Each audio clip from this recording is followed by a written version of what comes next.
Assalamualaikum warahmatullahi wabarakatuh.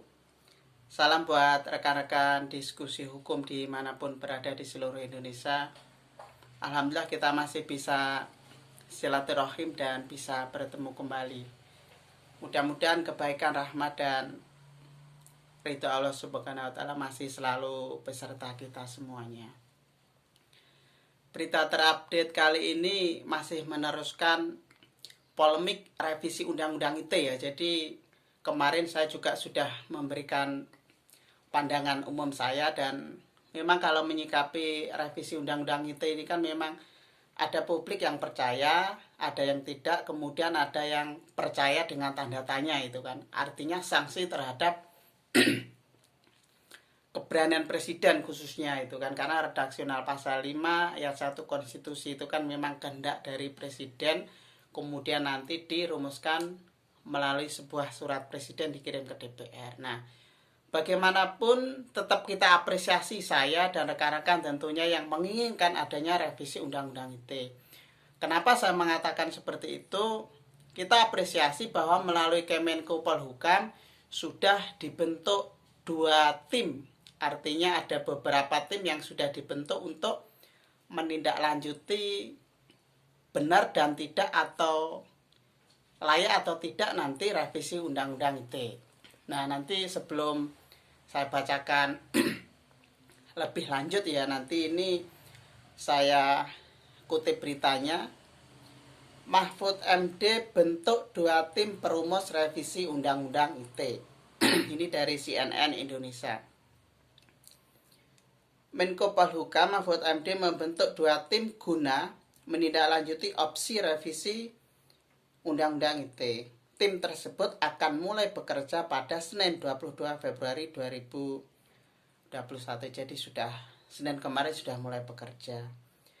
Kemenko Polhukam yang mendapatkan tugas menyelesaikan masalah Undang-Undang ITE yang mengandung muatan 1. Perbuatan kriteria implementatif agar tidak terjadi pasal karet. 2. Mempelajari dilakukannya revisi Undang-Undang ITE. Jadi sekarang ini Kemenko Polhukam sudah membentuk 2 tim, kata Mahfud dalam video. Saya lanjutkan. Mahfud menuturkan tim pertama bertugas untuk membuat interpretasi yang lebih teknis dan memuat kriteria implementasi dan pasal-pasal yang dianggap karet. Tim tersebut nantinya akan bekerja sama dengan kementerian lain termasuk Kominfo. Lalu tim kedua adalah tim perencana revisi Undang-Undang ITE. Karena kan ada gugatan katanya undang-undang ini mengandung pasal karet, diskriminatif, dan membahayakan demokrasi.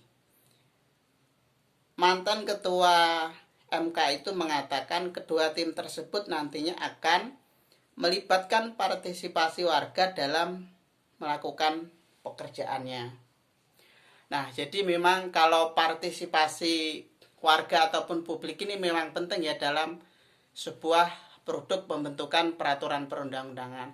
Jangan sampai pembuatan perundang-undangan sampai disahkan undang-undang itu terkesan sembunyi-sembunyi. Kita harus belajar bagaimana terjadinya dan pengesahannya undang-undang revisi Undang-Undang KPK yang sudah direvisi menjadi Undang-Undang 19 tahun 2019. Kemudian ada lagi Undang-Undang 11 tahun 2020 tentang Cipta Kerja 2. Produk hukum tersebut memang terkesan sembunyi-sembunyi, tidak ada public hearing. Naskah akademik juga sembunyi-sembunyi juga, lalu tiba-tiba disahkan. Ini kita harus belajar dari situ. Ini saya lanjutkan. Jadi kita akan mengundang pakar mendengar PWI, akan mendengar ahli, semua ahli akan didengar. LSM Gerakan Pro Demokrasi akan didengar untuk mendiskusikan benar enggak ini perlu direvisi. Kalau perlu direvisi, mari kita revisi dan kita akan bicara dengan DPR. Nah, dari basis berita ini ya, saya sambil ngopi dulu.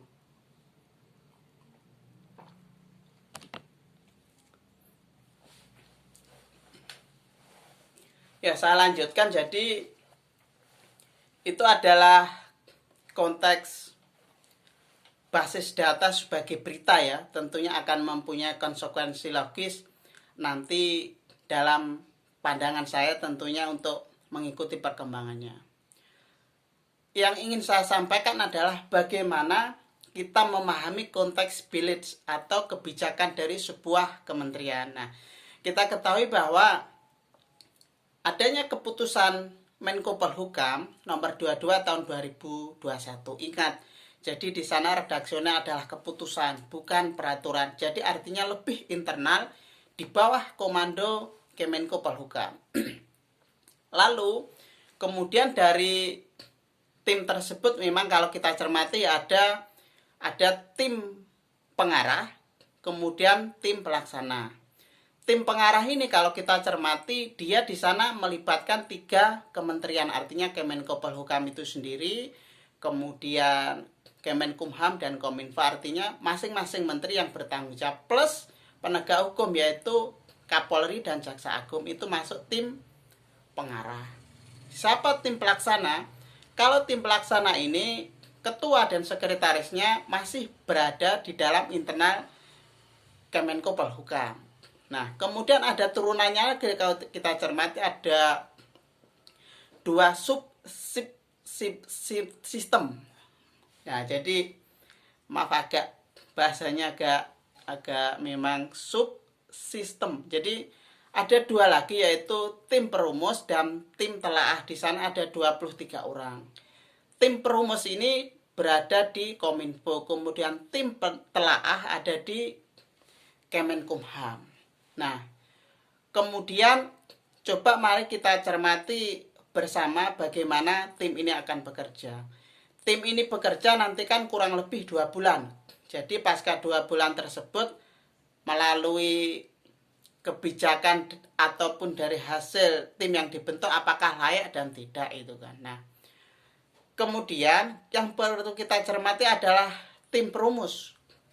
Tim perumus ini kan ada di koordinasi ataupun subkoordinatif di Kominfo. Ini membuat tafsir, jangan sampai membuat norma baru. Cuma membuat arahan, jangan sampai membuat tafsir yang lebih terkesan tertutup atau subjektif. Nah, itu perlu digarisbawahi. Kalau tim telaah ini kan memang berada di bawah koordinasi Kemenkumham, jadi nanti pastinya akan berkoordinasi dengan penegak hukum memang hal-hal yang kasus-kasus yang ada, kemudian yang sudah terjerat dengan undang-undang ITE. Pertama kali kalau kita ketahui pasti memang Prita Mulyasari ya, dulu ketika tahun 2009 kasusnya dia terjerat pasca undang-undang ITE 11 tahun 2008 memang sudah disahkan waktu itu. Seiring waktu bergulir perkembangan teknologi dan sebagainya. Lalu pertanyaan selanjutnya adalah pasca tim ini bekerja, kalau saya cermati juga ada dikeluarkan juga surat edaran Kapolri yang berjumlah 10 poin itu kurang lebih. Jadi surat edaran Kapolri ini sifatnya dia adalah arahan, tentunya bukan norma hukum. Sifatnya adalah preventif dan tentunya bukan eksekusi bagaimana penerapan hukum. Nah, kalau saya cermati surat edaran Kapolri ini secara umum memang dia lebih kepada sifatnya mediasi, kemudian pada restoratif justice dan sampai ultimatum remedium, artinya sanksi pidana itu dianggap upaya terakhir. Dan bahkan di dalam salah satu edaran tersebut siapa yang sudah meminta maaf tidak ditahan oleh penegak hukum. Nah, ini kan memang juga multitafsir juga nanti penerapannya seperti apa, karena kan memang sebagaimana kita ketahui surat edaran Kapolri ini sudah diterima tentunya oleh masing-masing Polda plus bahkan mungkin sampai di tingkat Polsek. Nah, ini harus kita cermati bersama. Kita tunggu saja nanti pasca 2 bulan ini bisa lanjut atau tidak. Hal yang ingin saya sampaikan dalam diskusi kali ini tentunya berkaitan dengan parameter ataupun tolak ukur undang-undang ITE ini bisa berpotensi menjadi diktator digital. Kenapa saya mengatakan diktator digital? Tentunya kalau digital, tentunya kalau kita cermati sebenarnya original intent undang-undang itu ini memang lebih kepada transaksi, tidak melulu kepada bagaimana menyekat hak kebebasan bersuara kalau memang tidak menimbulkan efek yang sampai pada di pasal 28 itu tentunya. Sebenarnya itu original aslinya, cuma ini memang perkembangan hukum itu kan memang mengikuti dinamika juga, tidak harus statis dan juga dinamis. Kembali pada istilah diktator digital, kalau diktator itu kan kalau dalam demokrasi dan ketatanegaraan itu kan artinya sebuah pemerintahan yang dijalankan tidak demokratis. Pun derajatnya kalau diktator itu adalah di atasnya otoritarianisme. Jadi kalau saya juga dulu sering menyampaikan ya, jadi saya lebih menyampaikan konteks otoritarianisme di era pasca post-truth itu ada istilah otoritarianisme new dan freestyle. New itu mengarah kepada metodenya, perspektifnya, melibatkan alat-alat negara. Kemudian freestyle-nya keadilan itu memang dipertunjukkan secara nyata dan tanpa terbantahkan, memang keadilan itu adalah tendensius. Nah, berbicara diktator, kita tidak bisa menghakimi dan memvonis salah satu pihak memang ketika, dan kita ketahui ya bahwa beberapa waktu lalu Presiden menyatakan bahwa konsep oposisi itu tidak digunakan di dalam negara demokrasi Pancasila, atau lebih tepatnya adalah demokrasi gotong royong. Memang kalau kita menganut sistem presidensial di Indonesia yang multi parlementer, memang tidak ada istilah redaksional oposisi ataupun bukan oposisi atau yang ada di dalam pemerintah. Cuma jangan sampai menjadikan redaksional dan dogma oposisi ini tidak dianggap suaranya. Kemudian kritikannya tidak didengarkan pun juga tidak dijadikan sebagai tolak ukur check and balances dalam pengambilan kebijakan. Nah, ini yang saya katakan bisa berpotensi mengarah pada diktator digital. Nah, ini konsep yang harus didengarkan oleh para pengambil kebijakan, khususnya oleh para penguasa. Hal lebih lanjut adalah diktator digital ini menurut pandangan saya ada 4 hal jika dan itu bisa bergeser kepada transformasi diktator digital. Yang pertama adalah ketika revisi undang-undang ITE ini dibatalkan atau tidak direvisi. Kemudian yang kedua adalah ketika undang-undang ITE ini digunakan untuk menghantam kaum oposisi ataupun kelompok kritis. Kemudian yang ketiga adalah undang-undang ITE ini dijadikan sebagai tafsir tunggal dan mutlak yang ditafsirkan oleh pemerintah. Kemudian yang keempat adalah adanya politik menekan aparat hukum. Nah, saya memiliki 4 pandangan ini ketika memang nanti political will dari pemerintah khususnya berkaitan dengan tindak lanjut revisi undang-undang ITE ini tidak dilakukan. Memang kita tunggu bersama nanti hasil dari tim pengarah, pelaksana, dan juga dari 2 subtim yang artinya ada tim perumus dan tim telaah. Ini nanti hasilnya seperti apa? Apakah akan digunakan sebagai naskah akademik penyusunan revisi undang-undang karena juga bersama dengan SE Kapolri, ataukah cuma dijadikan sebagai bagian dari gimmick polis dan gimmick politik yang tidak jadi revisi undang-undang itu karena sudah dianggap benar. Pun juga apakah nanti tim ini digunakan sebagai tafsir terlalu subjektif sehingga justru malah mempersulit bagaimana menerapkan norma-norma hukum undang-undang itu. Dalam beberapa bahasan lalu saya sudah mengatakan bahwa persoalan tarik ulur norma hukum di dalam undang-undang itu ini memang di dalam KUHP pun juga dalam beberapa putusan Mahkamah Konstitusi. Insya Allah di sisi lain ya nanti bisa saya jelaskan konteksnya, memang ada tarik ulur. Tetapi yang namanya DPR di sana sebagai positif legislator berhak membuat norma hukum, pun juga nanti prosesnya akan ditafsirkan atau dieksekusi oleh aparat penegak hukum. Jadi kan MK ini kan sifatnya kalau menafsirkan dia memang posisinya sebagai lembaga yudikatif, artinya menafsirkan bertolak belakang tidak dengan konstitusi.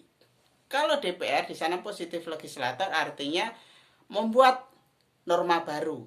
Kemudian kalau aparat penegak hukum di lapangan di sini menerapkan eksekusi dari norma yang sudah dibuat. Nah, artinya sudah kalau memang presiden dan pemerintah khususnya niat segera nanti setelah ada telaah kurang lebih 2 bulan naskah akademik, kemudian disusun draft RUU-nya dari pemerintah, masukkanlah ke pada DPR, dikirim melalui surat presiden, nanti akan dibahas bersama. Nah, itu akan lebih efektif nanti.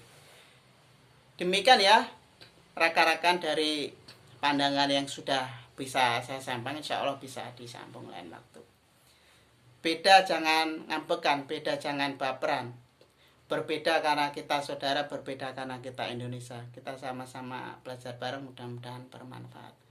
Bersama-sama berbuat bermanfaat buat umat bangsa dan negara. Wassalamualaikum warahmatullahi wabarakatuh.